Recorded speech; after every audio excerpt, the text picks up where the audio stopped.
MCI WorldCom, and I know that it was the CWA that actually fought against those systems. You see, we're living in a time in which systems are clearly rigged against us, and I am here to tell you that while the system has been fighting me, I have been fighting them back. So whether we are talking about as a public defender, as a state representative, or as a U.S. Congresswoman, I am here to fight the system that is holding so many of us down. So when I was a public defender, it came down to those indigent folk, because it seems like some people get a get out of jail free card, while other people who need that card can't seem to find any type of cards. When it came down to being a state representative, I was one of the co-leads to make sure that we fled the state over voting rights, and ultimately, Governor Abbott decided to respond by sending me a warrant for my arrest, which I currently have framed. And finally, as a U.S. Congresswoman, I have fought so diligently, and so many of you are very well aware of those fights. But more importantly, we know that the President of the United States decided that he would then come after our voices, an authentic, unbought, and unbossed voice in D.C. And that's why they started with the redistricting in Texas. Thank you so much. Mr. Talarico, we now go to your opening statement. You have 60 seconds. Well, first, thank you to the AFL-CIO for hosting us. As a proud union member, it's an honor to be here with so many of my union brothers and sisters. I also want to thank Congressman Crockett for being here. Before I was a legislator, I was a public school teacher on the west side of San Antonio, one of the poorest zip codes in the entire state of Texas. On the west side, I learned that the real fight in this country is not left versus right, it's top versus bottom. We will not win this race in November with the same old politics of division. Billionaires want us looking left and right at each other, so we're not looking up at them. We are building a people-powered movement to beat them in November. We've recruited more than 13,000 volunteers. We have traveled to every corner of Texas because we're not writing off any voter or any community, and we have shattered grassroots fundraising records without taking a dime of corporate PAC money. That is how we take power back for working people, and today I'm asking you to join us. Thank you both, and I'm sure you've heard this before. A Democrat has not won a statewide race in 32 years, so electability is important. In the context of electability, style matters, and the next question aims at outlining each of your styles. And we'll start with Ms. Crockett. You have referred to your authenticity as your political superpower. You went viral for your clash with Congresswoman Marjorie Taylor Greene, and you've called Governor Greg Abbott Governor Hot Wheels. In 60 seconds, explain why that is the right style to win a U.S. Senate seat. Listen, we are not looking at politics as usual. Just today, we just had another person gunned down in the streets in Minneapolis. And so for anyone that believes that we are going to be able to respond to this in a normal way, I think that they've got it wrong. But more importantly, when we talk about electability, how many of you have heard things like, we are the party of the educational elites? We've heard that over and over. We've heard things like, we are losing African-American men. We are losing Latinos. We have heard these things. Right now, we know when we look at our polling, when it comes to working class people, I am leading by 20 points. We know that I am leading when it comes to African American men. We know that overall women are going to play a really big role in deciding who gets elected, and I am leading amongst women. So at the end of the day, when we look at the numbers are there. This is about whether or not we have the will, and right now, people are not happy with the Democratic Party. I've seen the polling. What they want is someone who is going to be unafraid in the face of what we are facing right now, which is someone who believes he's a king. Mr. Talarico, before we get to your style, we do want to get your reaction to what Ms. Crockett just said. You'll have 30 seconds for this. Well, I think the Congresswoman and I both agree that we have a moral imperative to win this election in November. If we don't win, we can't help people.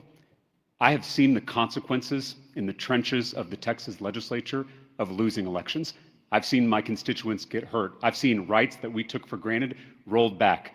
I've seen schools close. I've seen people not be able to access basic health care. So we have to win in November. I think she and I are committed to that. I hope all of us in this room are committed to that singular goal.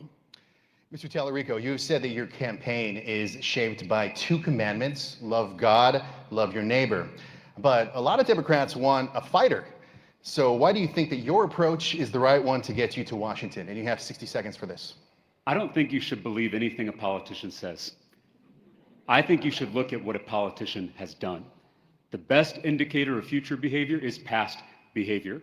And the people in this room know that I have fought tooth and nail for our values in the Texas House of Representatives. I have gone toe-to-toe with the billionaires who are trying to dismantle public education in this state. Tim Dunn, Ferris Wilks, Betsy DeVos, Jeff Yass. Those same billionaires are now trying to dismantle public education at the federal level. I led the fight against Greg Abbott's private school voucher scam that would have taken money out of our underfunded schools and given it to wealthy parents who already have their kids in private school. Now those billionaires are introducing that same voucher scam at the federal level, and they're gutting the Department of Education. So we need a proven fighter for our schools, for our values, for our constituents in the halls of power in Washington, D.C. I think we need a teacher in the United States Senate. Ms. Crockett, your reaction to Mr. Talarico's comments, you have 30 seconds for this. I agree that we absolutely need a fighter. And when I look at my track record, the track record is in this moment. It's about the fierce urgency of now.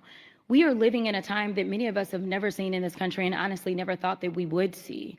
And so I think that as we see a record number of retirements on the federal level from both the Democrats and Republicans, that boils down to people not being able to fight in this particular environment.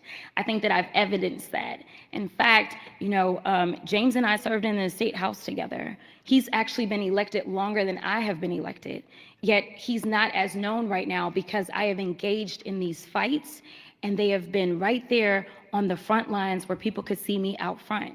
I think that because of, I didn't get my 50, my bad. Moving on, we're going to stick with you, Ms. Crockett. We have a follow-up question when it comes to electability. What's the political risk that you are willing to take that you feel like your opponent would not take in order to win the U.S. Senate seat? I think that I will do the edgy things, the things that the political consultants will never tell you to do. Because right now, people are hurting. This isn't about games. It's not about politics as usual. It's not about who sounds as clean as possible. It is about tapping into the rawness of this moment. I have been to Minneapolis and heard the stories of the people on the ground as they are being accosted. And obviously, we've got killings that are going on. And now we have the DOJ that has decided that they want to prosecute the wife of Renee Good. I have been there in California after David Huerta of SEIU had been incarcerated by ICE, and I listened to his story and met with him because we went there. I have been to Chicago. I am here to tell you that I am not just sitting in DC, I am getting out into the streets. And right now, to be perfectly honest, if we're gonna win and keep our country, we're gonna need somebody who can file bills, but also knows how to be a street fighter. And so that is my response. Mr. Talarico, same question, 30 seconds. What's the political risk that you are willing to take that you feel your opponent would not? Here's the risk I'm willing to take. Congresswoman Crockett and I are on the same team. I think we've already seen in this debate that there's going to be a temptation by the media to pit us against each other. But we are all focused on the same goal, which is winning in November and stopping a Senator Ken Paxton. And so I'm thinking just in this debate, you're going to see that Congresswoman Crockett and I agree on a whole lot more than we disagree on. And that unity is a threat to the billionaires who want to pit us all against each other and who right now are running this country, running this economy, and we need someone who has stood up to those billionaires in our nation's capital. We want to move to the topic of immigration enforcement now. As many of you know, there was a deadly shooting involving federal immigration officers today in Minneapolis. The House this week approved a spending bill that included funding for ICE. Ms. Crockett, you voted against the bill Thursday. Can you explain your opposition and tell us whether you support the idea of defunding or abolishing ICE? You have 60 seconds. I absolutely voted against this bill. There was no way I was going to continue to pump a historic amount of money into this rogue organization that is going out and is violating people's rights every single day on American cities. I was just not going to do it. At the end of the day, right now, I think that we need to clean house from top to bottom. I ended up signing on to impeachment of Kristi Noem, as well as I call her Cruel Kristi. I signed on to that. But I don't even know, here's my big issue. Right now, we have an administration all throughout that is deciding, yes, these are the laws, but we're just going to ignore them. They are not following the law. So why are we rewarding bad behavior? And that's basically what it is. This is the 5th highest funded military force in the entire world. And what are they doing? They're killing people in the middle of the street. They decided to execute a mother of 3 in broad daylight. I don't understand how we are sitting here and acting like this is normal. The only reason yep. Trying to be respectful of the time. I do want to ask you though, would you support abolishing or defunding ICE? We absolutely have to clean house. Whatever that looks like, I am willing to do it. Because if there are truly Proud Boys that are currently in ICE, that's a problem. All right, thank you. Mr. Talarico, how would you vote on ICE funding measures, and do you believe ICE should be abolished or defunded? You have 60 seconds. ICE shot a mother in the face. ICE kidnapped a 5-year-old boy. ICE executed a man in broad daylight on our streets just this morning.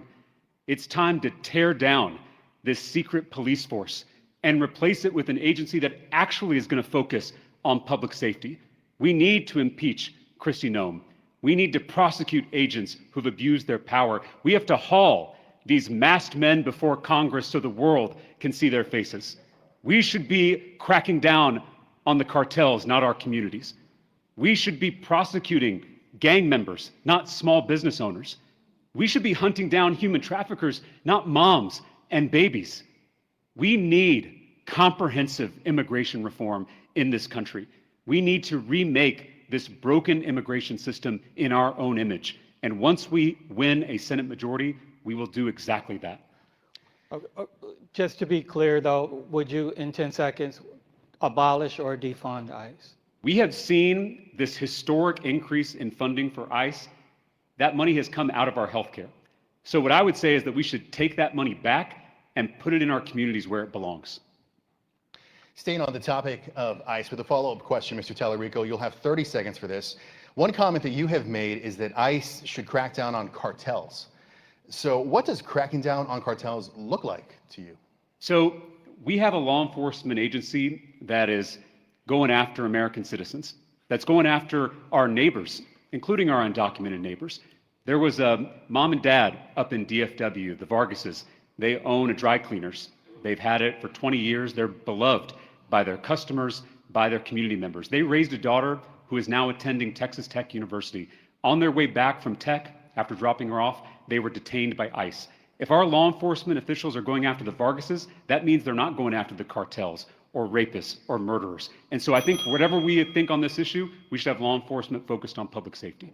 Ms. Crockett, a follow-up question for you. This week you proposed the Track ICE Act, Yes. which would require immigration-related flight data be released within 72 hours. Explain how this transparency would affect the way ICE operates. You have 30 seconds. I've had too many people call my office and not know where their loved ones are. I have too many people that don't know whether or not they are safe. And to be perfectly honest, I don't know that we can ever say that you're going to be right here in Texas at the Dilley facility. We know that they just found that there was a detainee that had been killed. They ruled that it was a homicide. That is the same facility that they took that precious 5-year-old to. I plan to go and conduct oversight at on Wednesday with one of my colleagues. The sad part is that if I conduct oversight, I have to look at somebody like my colleague, LaMonica McIver, who is now facing 17 years in prison because she. All right, this follow-up is for both of you. If elected senator, you will represent all Texans, many of whom support deporting undocumented immigrants. How do you balance your feelings toward ICE versus the Texans you will represent who support the enforcement we're seeing right now? Ms. Crockett, we start with you. You have 30 seconds. Yeah, as it relates to the enforcement that we see right now, let me be clear. They are supposed to do immigration and customs enforcement, not going after U.S. citizens, not going after people that are documented. That is not what they are supposed to do, but that is what they are doing. They are turning us into Nazi Germany by saying they're going to go door to door. They are going after people because of their accent or the color of their skin, because this Supreme Court gave them carte blanche ability to do so. So all we want ICE to do is to do what ICE was created to do, and unfortunately, that's not what they are doing. All right, thank you. Mr. Talarico, same question. How do you balance your feelings toward ICE versus the people you would represent who support deporting undocumented immigrants? You have 30 seconds. So my family is from the border. My mom grew up in Laredo, Texas.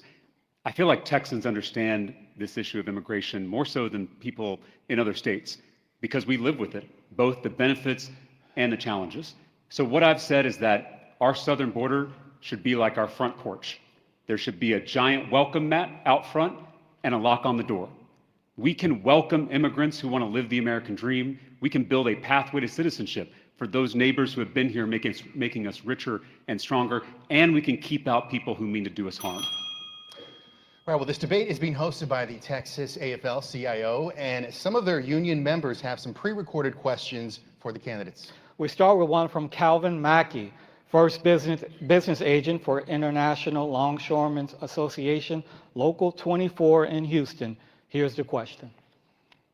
As a longshoreman, I've seen firsthand how artificial intelligence and automation driven by corporate interests has resulted in job losses.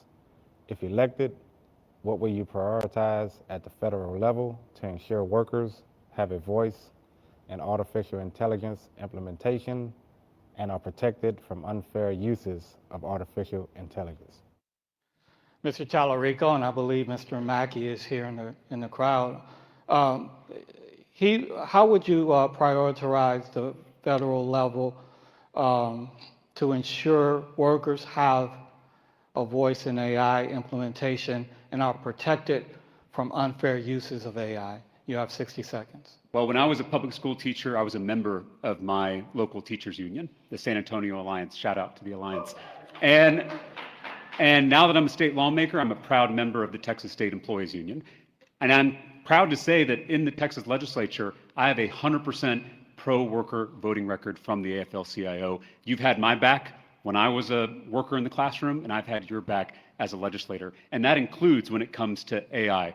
In the US Senate, we have to have a senator who's going to take on this problem, who's going to stop AI surveillance in the workplace, who's going to make sure that AI is not making hiring or promotion decisions, that there's a human check on those decisions, and ensuring that AI is improving jobs, not replacing them. This scale of innovation we have not seen in this country. And right now it's being done in purely private hands by a handful of billionaires for their own profit. We need the public sector, we need the US Senate to get in this fight, to develop a regulatory framework that will protect workers during this new AI era.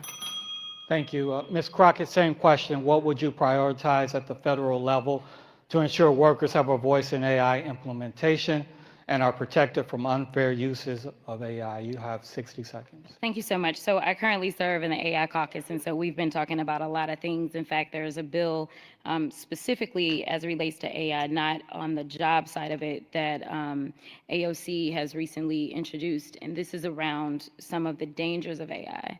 I think that number one, we have to confront the dangers and make sure that there are real parameters and limitations on it just from a general standpoint. Number two, as we look to our communities, we are going to absolutely have to protect our communities from these AI data centers that are being built everywhere, and we can go into that a little bit later, I'm sure, as we talk about some environmental stuff. And number three, as it relates to innovation, we have a Department of Education in which they are trying to basically defund at this moment. They are trying to limit our ability to get the skills and training that we need. And so we've got to make sure that we stay ahead of the curve and not behind the curve. Listen, we're standing in Austin right now. This is where CHIPS began. My predecessor actually was the one that did the CHIPS and Science Act. And so we know that there is a place for workers for sure when it comes to innovation. But the idea that you can only have one or the other is wrong. And so we have to make sure that we are protecting workers every step of the way to make sure that they are not being replaced by automation. Ms. Crockett, let's stick with you and let's talk about the data centers in this follow-up question. Texas is becoming a hub for AI data centers, which can drive up water demand and utility bills. So how do you ensure the Texans get the benefits of AI without paying higher costs for water and electricity? You have 30 seconds for this. Yeah, it's not even just the higher costs. Those are actual issues that we're going to have to deal with, but it's also the supply. Right now, we're dealing with the fact that there's a winter storm right here in the state of Texas. we don't know if our grid is going to hold up. And we're talking about these data centers that are actually pulling on us even more. So what we've got to do is, again, make sure that we put a framework around these, but we also have to work not just on the federal level, we have to work at every single level of government with our state and our city and our county levels, because we're going to need some zoning put into place. We're going to make sure, right now, I'm working with one of my cities on a similar issue. We have to make sure that we protect the people that live in these communities first from these dangers. The final point that I'll make about the water, it's not just that they're taking our water, it's that they're polluting our water. Mr. Talarico, 30 seconds for the same follow-up question. How do you ensure the Texans get the benefits of artificial intelligence without paying higher costs for electricity and water? I mentioned in my opening statement that I've traveled every corner of this state. I was up in Amarillo, Texas, for a town hall, and I stayed to the very end, meeting with every single member of the community. I can't tell you how many times I heard about the data center being built in Amarillo, and it was done without the consent of the community. And so in the US Senate, I will fight to make sure that these AI companies pay for their own energy and they don't pass it along to consumers. And I'll make sure that we work on sustainable water infrastructure, because Texas is running out of water and these data centers are exacerbating that problem. And so we should tax these companies, we should tax these technologies to pay for that kind of infrastructure. Let's go ahead and switch topics now. In our polling, Texans, like many people across the country, say that the economy is their #1 concern. So with that in mind, we would like to ask your position on a few economic issues. Mr. Talarico, are you in favor of increasing taxes on billionaires? Absolutely. So is there an income level you would consider raising taxes to pay for needed services? I absolutely 60 think seconds. that billionaires need to pay their fair share in taxes. Right now, 3 men own as much wealth as the entire middle class: Elon Musk, Mark Zuckerberg, and Jeff Bezos. Elon Musk is about to become the world's first trillionaire. He's about to make more money than every single elementary school teacher in America combined. Do we really think that one man is worth more than every elementary school teacher? These billionaires aren't just buying yachts and jets, they are buying power. Our schools are being defunded so billionaires can get another tax break. Our healthcare premiums are going through the roof so billionaires can get another tax break. Our Social Security benefits, our Medicare benefits are constantly under threat so billionaires can get yet another tax break. So we need a US senator, we need a Senate majority that's going to fight to make sure these billionaires pay their fair share, and also raise the corporate tax rate to make sure these giant corporations are paying their fair share as well. So is there an income level that you would consider in 2017? I am very open to this discussion, but what I will not compromise on is making sure that these billionaires pay for all that they've gotten from this country. They have benefited from our infrastructure. They've benefited from our schools. They've benefited from our workers, and now they're not putting anything back in. That has to end. Thank you. Ms. Crockett, same question. Are you in favor of increasing taxes on billionaires? And if so, at what income level? You have 60 seconds. Absolutely. We absolutely need to increase the tax rate. And frankly, I voted against the big ugly bill, specifically because it was all about giving these extraordinary tax breaks while at the same time defunding Medicaid and Medicare to the tune of almost $1 trillion that has been pulled out of the healthcare ecosystem. And even when they pulled that money out of the healthcare ecosystem, unfortunately, it still was not enough to satisfy all the goodies that they gave over to the billionaires. So do we have a framework of how to do this? We absolutely do. The last time that we balanced the budget was when Clinton was in office. And so I think that we need to just go ahead and do what we know works. We need to go back to the tax rates that were in place when Clinton was in office, and we were able to balance our budget while also being able to have people that had access to food, access to education, and access to health care. All right, thank you. A follow-up on the economy now. Affordability is another big concern. Ms. Crockett, in 30 seconds, what is one policy that you would prioritize to bring down costs for Texans? If I had to go with just one, it would be tariffs.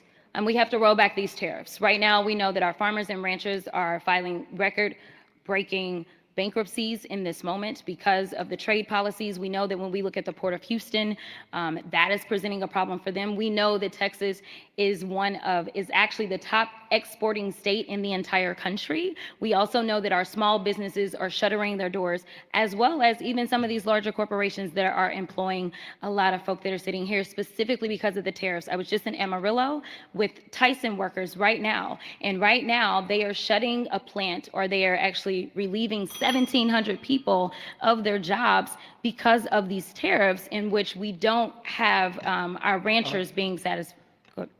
All right. You were. Thank you. Mr. Talarico, a follow-up for you. Would you support a universal basic income for all Americans? You have 30 seconds. I'm very encouraged by some of the results from pilot programs of universal basic incomes. I was born to a single mom who worked overtime at a hotel to provide for me. I was a teacher who was underworked, or overworked, I should say, and underpaid. And I know what it means to carry the weight of student debt and medical debt. It's why I have fought so hard in the Texas legislature to take on special interests and lower costs. Again, back to my point, look at our records. I've passed bills to lower the cost of prescription drugs. I've passed bills to lower the cost of childcare. I've passed bills to lower the cost of housing. That's what we need to do at the federal level in the U.S. Senate. Ms. Crockett, same question for you. Would you support a universal basic income for all Americans? You have 30 seconds. So again, there's plenty of studies that are still out there, but right now I'm a proud co-sponsor of raising the wage. At the end of the day, the one thing that I hear from most people is that they are frustrated because all of their costs are going up, but their wages are going nowhere. And so I think that if we address that first and foremost, I think that a lot of the inequities and a lot of the harm that is being inflicted on Texans and frankly everyone in this country, they would start to feel some relief. At the same time that all costs are going up, wages are stagnant, and we know that the corporate bosses are experiencing record bonuses that they are being paid by their corporations. Before we move on, let me go back to Mr. Talarico. So if we can get an answer to a question, what's one policy that you would prioritize to bring down costs for Texans? I'll actually give you a few. So I agree with Congresswoman Crockett. If we're going to lower costs at the grocery store, we've got to repeal the Trump tariffs. But if we're going to lower the cost of healthcare, we've got to put caps on more life-saving drugs and bring down those prices. And to reduce the cost of childcare, we got to finally provide universal early childhood education to every single child in this country. Last one, to lower the cost of housing, we should ban Wall Street from gobbling up our housing stock in this country. All right, thank you. We want to go to another question for both candidates from a union member. Cheryl Eliano comes to us from Killeen. She is the District 10 National Vice President of the American Federation of Government Employees. Here's her question. The past year has brought a lot of uncertainty to federal workers, many losing their jobs due to the executive orders barring collective bargaining. If elected, what 3 things would you do to support federal employees? All right, Ms. Crockett, we'll begin with you. Ms. Eliano asks, what 3 things would you do to support federal employees? You have 60 seconds. Yeah, so shout out to AFGE and all that you've done. As a member of the Oversight Committee, we definitely were fighting hard against this collective bargaining issues that this administration decided to usher in.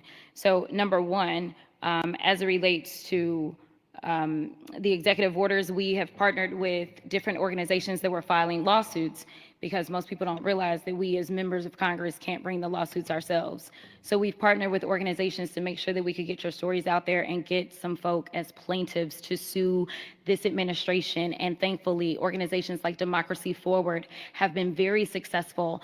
You know, we know that there were a lot of people that were told, wait a minute, you're kicked off the rolls. And then ultimately what happened is, well, they had to be brought back because of court order. There at least is one branch of government that has not necessarily fallen apart. Number 2, we need to make sure that we actually instill laws that are the exact opposite of the executive orders. The biggest issue that we have right now, though, is even when we are writing laws and even when they are passed into law, is the lack of enforcement. And so at this point in time, we are going to have to exercise more oversight over these agencies.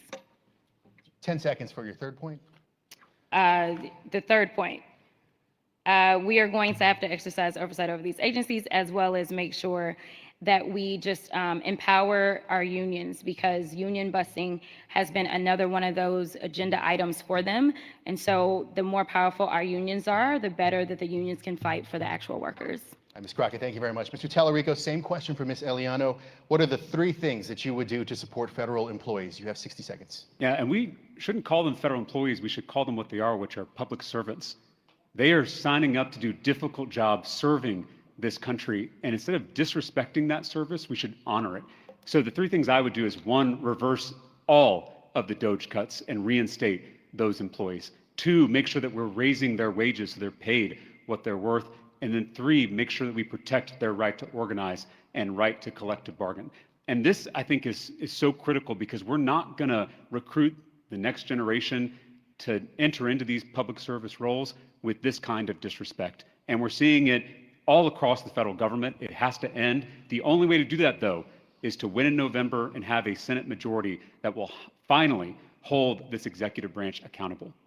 Mr. Talarico, thank you very much. We want to switch now to another topic, raising concern for Texans. You all have already touched on it, but let's go ahead and go in depth on skyrocketing healthcare costs. What do you see as a fix or an alternative to the Affordable Care Act? Mr. Talarico, you have 60 seconds. Well, I believe healthcare is a human right that shouldn't depend on how much money you make or what zip code you're born into. This is personal for me. I was 28 when I was diagnosed with type 1 diabetes. My first 30-day supply of insulin cost me $684. I couldn't afford that, so I put it on a credit card. That's because Big Pharma has a chokehold on the healthcare system in this country. They have a monopoly on the insulin market. So when I got elected, I took on Big Pharma and their lobbyists, and we passed a $25 insulin copay cap. And then I passed a Bernie Sanders idea through the Texas legislature to import cheaper prescription drugs from Canada right here into Texas. That's the kind of bold leadership we need at the federal level. We have to reverse all the cuts made to the Affordable Care Act, and we have to allow every Texan and every American the chance to join Medicare. I think universal coverage should be a non-negotiable in the wealthiest country in human history. Ms. Crockett, same question. What do you see as a fix or alternative to the Affordable Care Act? You have 60 seconds. Yeah, so I am a proud sponsor of Medicare for All. I signed on to Medicare for All my first term. I'm currently a sponsor of it. I also signed on to a bill that Lloyd Doggett has. It's called the Care Now Act. And what this would do is force a state like Texas to end up expanding Medicaid. We know that in the state of Texas, we lead in uninsured in this country with over 5 million uninsured. What we've not talked about enough is how many Texans are actually on the Affordable Care Act and how they are impacted by these tax subsidies that were rolled back or allowed to expire in January. I was proud to say that while the Democrats are in the minority, we were able to go ahead and force through a vote in the House on extending those tax subsidies for 3 years. But that's basically a Band-Aid. And frankly, we were able to get that out of the House, but we are still waiting on the Senate to act. I think that this is about making sure that people understand that they want us to be pitted against one another. They want us to believe that there's not enough money to do it all. But the reality is that our budget is about our priorities. We have a multi-trillion-dollar budget. And so if we truly believe that everyone should have access to health care, we can make that a reality with bold leadership. All right, we want to hear from another union member who has a question for the candidates. Trevor Haas is based in Dallas. He is the District 2 board member of the Texas State Association of Letter Carriers with the National Association of Letter Carriers. Here's his question. Extreme heat poses serious safety risks for many workers, particularly in Texas. My union brother Eugene Gates Jr. collapsed while delivering the mail and passed away. What will you do, if elected, to help pass meaningful federal legislation to require rest breaks and heat safety protections? Ms. Crockett, we'll begin with you. How would you help pass federal legislation to require rest breaks and heat safety protections for workers? You have 60 seconds. I've been working specifically tirelessly on this particular issue. Eugene Gates was my constituent. And I would just say that I've worked tirelessly, and thank you so much to the Letter Carriers Union. Because they jumped to it very quickly to make sure that I had as much information as I needed in that moment to make sure that we could hopefully prevent immediately another unnecessary death of another letter carrier. So ultimately, I worked with the local. We made sure that some of the things that they were not allowing them to do that historically they had allowed for, say, such as starting their routes earlier, making sure that they had some water breaks, making sure if people needed to work once the sun went down, that we immediately got to that. We also know that DeJoy, I made demands on getting DeJoy in front of the oversight committee so that I could demand answers of him. I then have followed up and sent him other letters, as well as worked with Congressman Kassar specifically on worker protections around heat issues and just environmental issues that workers not just at the post office face. But the last point I'll make about the post office is that we had funded the trucks to make sure that they had AC, and so I was focusing on making sure that there was a priority in getting those trucks to Texas and other states where they experience the extreme heat. Thank you very much, Ms. Ms. Crockett. All right, Mr. Talarico, 60 seconds to answer the same question. How would you help pass federal legislation to require rest breaks and heat safety protections for workers? Well, I want to give a wonky answer. We should abolish the filibuster in the U.S. Senate so that we can actually pass these kinds of bold pieces of legislation that are going to protect the rights of workers. Again, always look at our records, because at the state level, I fought tooth and nail against the Death Star bill that robbed workers of their ability to have basic water breaks in the extreme heat. And so that's exactly what we got to do at the federal level. Workers are under attack. And by the way, these Republican extremists who are pushing these kind of bills claim to be devout Christians. But if you read Matthew 25, Jesus tells his followers, "Depart from me, for I was thirsty, and you refused to give me a drink." To see these kind of self-righteous Republicans rob people of the opportunity to get a drink of water when we have 100-degree heat, to me is not only unchristian, it is immoral, it is repugnant, and we need leaders in the U.S. Senate who are going to call it out. All right, you mentioned the filibuster. We plan to talk about that later in the debate, but let's go ahead and talk about it now. Ms. Crockett, your thoughts on abolishing the filibuster? Yeah, we've got to do something. Again, they make excuses for everything that they want to make excuses for. When we look at the big ugly bill that was passed in reconciliation, that is a filibuster carve out. The reason that we are experiencing the redistricting throughout the country right now is because when we broke quorum in 2021 and Nancy Pelosi was able to pass the Freedom to Vote Act as well as the John Lewis Voting Rights Advancement Act, they were held up because of the filibuster in the Senate. I don't understand what is more important than making sure that people have access to the democracy, have access to representation. And right now we're holding our breath to see whether or not the Supreme Court is going to fully gut what is currently left of the Voting Rights Act. And so I think that for very fundamental things, we definitely have to start there. Listen, I work in DC, so let me tell you something. There are not a lot of people on the Senate side that are going to say, hey, yes, let's do it. But I do think that we can get somewhere if we focus on looking at historically the fact that they have had these carve-outs, and we need to make it for, at a very minimum, our fundamental issues. Well, let's turn to foreign policy. Ms. Crockett, I have a question for you. What conditions, if any, should be placed on U.S. military aid to Israel? You have 60 seconds. Yeah, so when it comes down to aid, I want people to understand that right now, again, we have an enforcement issue in this country.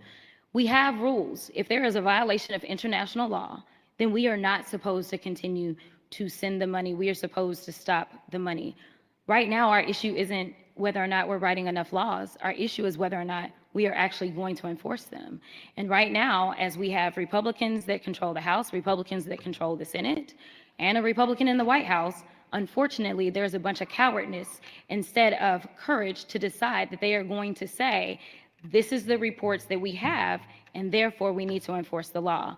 I'm happy to say that in May of 2024, I signed on to a letter that was led by Representative Jayapal. That letter actually went to President Biden. It was specifically on this issue and saying, President Biden, you don't need to authorize further munitions at this moment because there is evidence that there are problems and therefore there are violations of international law. Mr. Talarico, same question. What conditions, if any, should be placed on U.S. military aid to Israel? You have 60 seconds. As an educator who has fought for children, seeing what's happening in Gaza makes me sick to my stomach.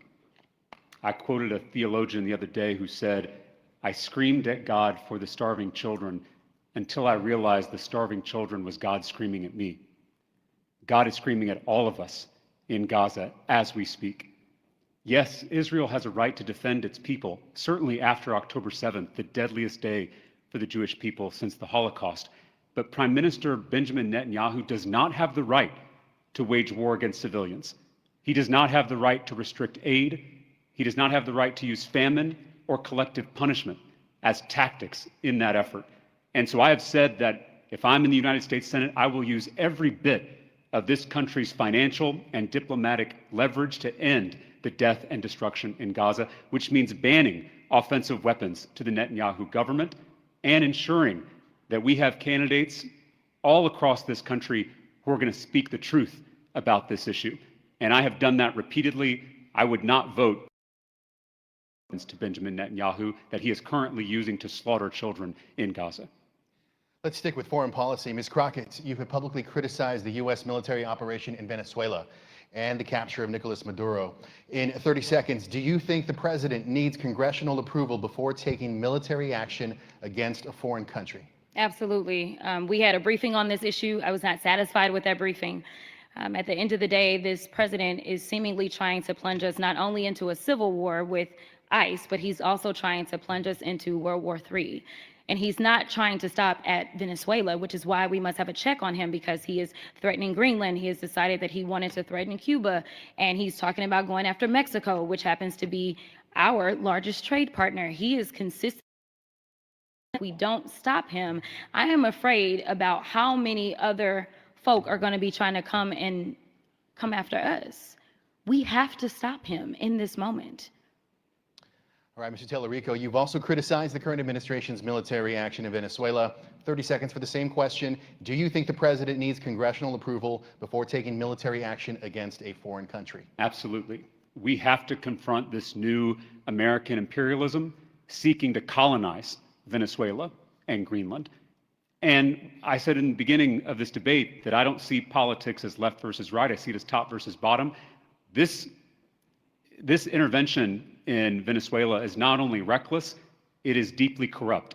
Trump promised the biggest oil executives in this country a, quote, great deal if they gave him $1 billion for his reelection campaign. And then he turned around and gave them a gift. He gave them the nation of Venezuela, home to the largest oil reserves in the world. So we have to call out this kind of corruption. Billionaires don't just run our economy. They don't just run our government. Now they run our foreign policy. We need a senator who's going to stand up to those billionaires in Washington, D.C. Staying with you, Mr. Talarico, with regard to Iran now, if military action is taken without congressional approval when it comes to Iran, how should the Senate hold the administration accountable? You have 60 seconds for this one. Right now, we have a Senate that is not holding the executive branch accountable. We don't have checks and balances in our government anymore. And that has to end, because as we've seen, the administration is not going to come to Congress for congressional approval for military action, a blatant violation of our laws, of our Constitution. And we can have discussions about how to respond in Iran, where we have seen so many innocent civilians, protesters murdered on their streets. We're also seeing that in Minnesota as we speak. And so that conversation needs to be had out in public, and it needs to be a decision made by the people's representatives, not a rogue administrative state. All right, same question for you, Ms. Crockett. You'll also have 60 seconds with regards to Iran. If military action is taken without congressional approval, how should the Senate hold the administration accountable? Yeah, so, for 2 seconds, I had a glimmer of hope when it came to the Senate as it relates to Venezuela specifically, because there was a war powers resolution that they put on the floor, and we had the votes. There were Republicans that said this is wrong after all the briefings. They understood that to allow for this permission structure would only allow for him to do the things that he's been doing now, which is to continue to bully people. And so as they voted on the war powers resolution, they received a phone call from the White House saying you need to change your votes. And so people changed their votes. And so first step that we've got to do is we've got to actually get to the majority. That is why this Texas seat matters. This is actually bigger than Texas. This is about our democracy and this country right now. This seat has to flip if we are going to make these changes. So we've got to make sure that we've got the numbers. But also, we got to talk to those Republicans that feel like the Republican Party has just left them, such as the Thomas Masseys of the world, who will always stand up and do what he truly believes in. There are still a few senators like a Tom Tillis who are left in the U.S. Senate. We've got to decide that we are going to band together with whichever Republicans have decided that they actually want to honor their oath to the Constitution. All right, let's get back to some domestic topics. Ms. Crockett, you have said you would absolutely at least support an impeachment inquiry into Donald Trump if he engaged in misconduct. Under what specific circumstances, if any, would you support impeachment or an impeachment inquiry, and where do you draw the line? You have 60 seconds. So I want to be clear about this. The statement he just made was from a while ago, before things got as bad as they are right now. I think that there is more than enough to impeach Donald Trump, period, on the face of it. In fact, Al Green has put on the floor more than once impeachment resolutions, and I have voted for them. Now, ultimately, do I think that we should go through the formal process so that we can do all of the data collection that we need to do so that we can have all of the evidence? Absolutely, because basically it is a prosecution. And so we need to make sure that people are actually honoring those subpoenas. We need to get all of the information. And so I think that we should start at an impeachment inquiry. We should go and get all of the information. We should allow the American people to hear and see that information, call their representatives, urge them to make the votes. And then ultimately, if we feel like there is enough evidence that has been presented in committee, which it most likely would be judiciary where I currently serve, then we take that vote. We take it to the entire House floor. Now, there are those that say there is no point because we impeached him twice and then he ultimately did not get convicted. Is that where you're going? Ms. Crockett, but name one thing specifically that he should be impeached for. I think that he should be impeached as it relates to his unlawful use of the tariffs. That's a very easy one. He doesn't have the legal authority to do it.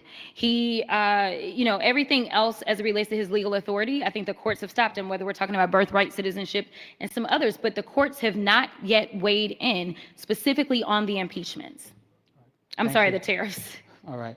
Mr. Talarico, while you have been critical of Donald Trump, you have not publicly called for impeachment. If elected to the Senate, under what specific circumstances, if any, would you support impeachment or an impeachment inquiry, and where do you draw the line? You have 60 seconds. I think the administration has certainly committed impeachable offenses, particularly when it comes to using their public roles to enrich themselves.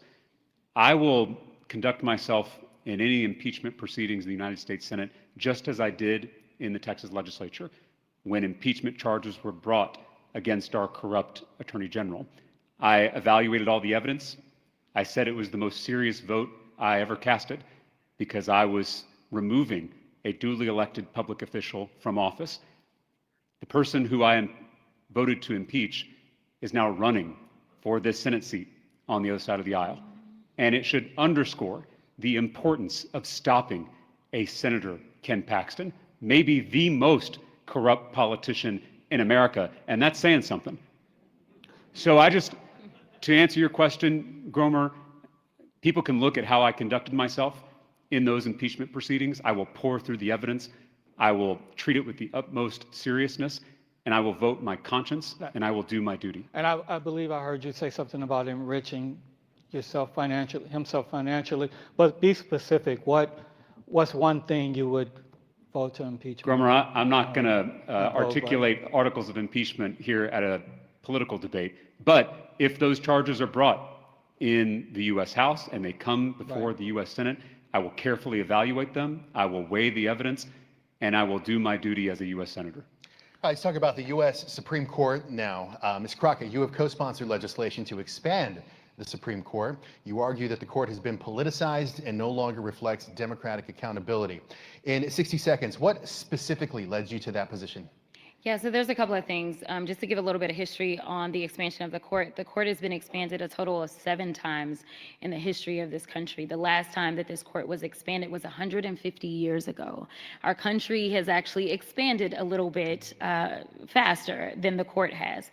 So that's number one. We also know, because of the games that were played in the United States Senate, we know that all 3 of these justices that he got to appoint, he shouldn't have gotten 3 appointments. We also know that we have seen continuous conflicts of interest, and yet they are not removing themselves from those cases. We've seen, whether we're talking about Clarence Thomas or others, them continuing to preside over those cases. And so along with expanding the court, I think that we have to look at the other things that I've worked on as a member of the Supreme Court Task Force.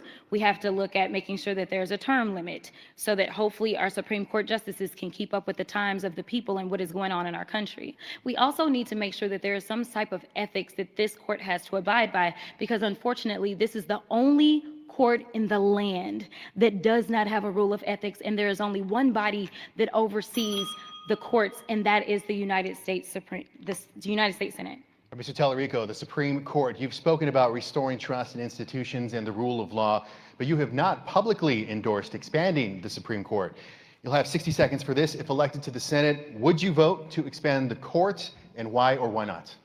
I've rolled out a comprehensive anti-corruption package, which includes overhauling the Supreme Court. I'm open to court expansion proposals. I think term limits for Supreme Court justices can do just as much good to reduce the partisanship when it comes to these vacancies and help to have more evenly distributed appointments across administrations. And I agree with the Congresswoman that we have to have a basic code of ethics applied to the court, because we have seen that billionaires don't just buy members of the executive branch, including the President of the United States. They don't just buy members of Congress in the House and the Senate. They also buy Supreme Court justices. So if we're going to be serious about tackling corruption, it needs to apply to all 3 branches of government. And I encourage folks to check out my comprehensive anti-corruption package, which we detail on our website. And just to be clear, you said that you're open to expanding the court, but you're not committing to voting yes on expanding? It depends on the proposal. I think what people know, based on my time in the legislature, is I'm a policy wonk. And I know in these kind of back and forth with media, they want a yes or no answer. It depends on what's in the bill. But I'm very open to court expansion proposals. All right, let's talk about campaign finance. Mr. Talarico, you have criticized the political influence of billionaire mega donors. Records show you accepted money from Texas Sands PAC, which lobbies for expanded casino gambling and is backed by billionaire Miriam Adelson. Can you explain the exception that was made there? You have 60 seconds. Yeah, I've never taken a contribution from Miriam Adelson, never met her, don't know her, don't plan to meet her. But I do support legalized gambling in Texas. I think it's good public policy. I think it'll bring good jobs. I think it'll bring desperately needed tax revenue into our Texas public schools. We rank 43rd in the nation in per student education funding. And I think we're losing business to Louisiana and Oklahoma. That business can be brought back here to Texas to help fund our Texas public schools. All right. Ms. Crockett, campaign finance records show you have accepted donations from PACs and companies like Lockheed Martin, Blue Cross Blue Shield, and JP Morgan. In 60 seconds, how do you keep corporate donations from influencing your vote? Yeah, so it's interesting that you brought up the corporate PAC money on the state level. Unfortunately, on the state level, there are no limits. On the federal level, there are limits, and I know that you specifically pointed to Miriam Adelson because she's the person who allegedly is tied into this PAC. And I just want to say that, number one, we have actual limits, so our limits have been $5,000. Number two, that money has not come from an individual, especially someone who is believing that Trump should have a 3rd term. Instead, this money has come from the employees. Number four, you didn't bring it up, but Goldman Sachs, which is located in my district, a number of these companies have an actual blueprint in Texas 30, and their workers wanted to make sure, because they are taking $5, $10 out of their checks, that they had access. But I do want to be clear. I want to win. And so at the end of the day, what I've done with that money is I've donated almost $600,000 just in my freshman term to make sure that down ballot candidates could win throughout this entire country. And I'm committed to making sure that no vote that I ever take has anything to do with somebody giving me a check. Mr. Talarico, do you want to respond? Miriam Adelson is a billionaire. She does run the Sands PAC. You want to respond to what Ms. Crockett just said?